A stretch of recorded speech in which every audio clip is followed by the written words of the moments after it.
আসসালামু আলাইকুম। শুরু করতেছি পরম করুণাময় আল্লাহ তাআলাকে স্মরণ করে। প্রতিহিংসার রাজনীতি।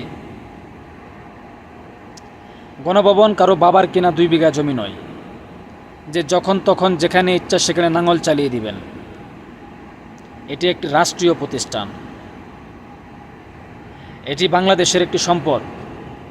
এটি বাংলাদেশের গর্ব। মিউজিয়াম তৈরি করা অবশ্যই প্রয়োজন, তবে প্রশ্ন হলো গণভবনে কেন, অন্য জায়গায় নয় কেন? রাষ্ট্রীয় প্রতিষ্ঠান পরিবর্তন করার আইনগত ভিত্তি আপনি কোথায় পেলেন? পয়েন্ট নাম্বার 2, জাতীয় সঙ্গীত পরিবর্তন একটি বিতর্কিত বিষয়, সুতরাং এটি পরিবর্তন করা যাবে না। আবার সব কিছুই পরিবর্তন করা সম্ভব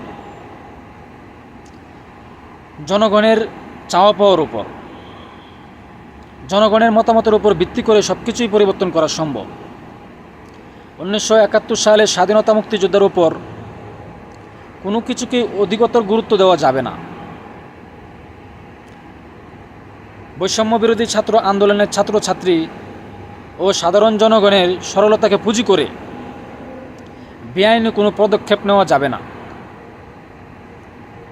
আমি মনে করি ডক্টর ইউনূস স্যার বিতর্কিত কোনো কাজে নিয়োজিত হবে না।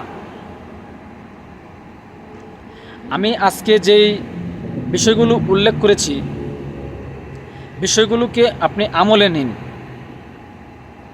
না হলে অতীতের সরকার, বর্তমান সরকার ও ভবিষ্যৎ সরকারের উপর জনগণের কোনো আস্থা থাকবে না। তাই এই উল্লেখ্য বিষয়গুলোকে আপনি বিবেচনা করে দেশ সংস্করণের কাজে নিয়োজিত থাকুন। পাশাপাশি উপদেষ্টাদেরকে আমি লক্ষ্য করে বলছি, এই দেশে আপনাদের থাকতে হবে। এই দেশ আপনাদের, এই দেশ আমাদের। তো প্রতিহিংসার রাজনীতি না করি। যদি আজকে আমরা প্রতিহিংসার রাজনীতি করি, তাহলে আমাদেরও ক্ষমতার পদবদলের পর দেশ ছাড়তে হবে। তো এমন কোনো কাজ করব না যে ক্ষমতার পদবদল হলে দেশ ছাড়তে হয়। আপনাদের প্রতি আমার এটাই আহ্বান, আমরা প্রতিহিংসার রাজনীতি না করি এবং দেশকে সুশৃঙ্খলভাবে এগিয়ে নিয়ে যাওয়ার জন্য সবাই ঐক্যবদ্ধ হয়ে কাজ করি। এটাই আমার আহ্বান আপনাদের প্রতি।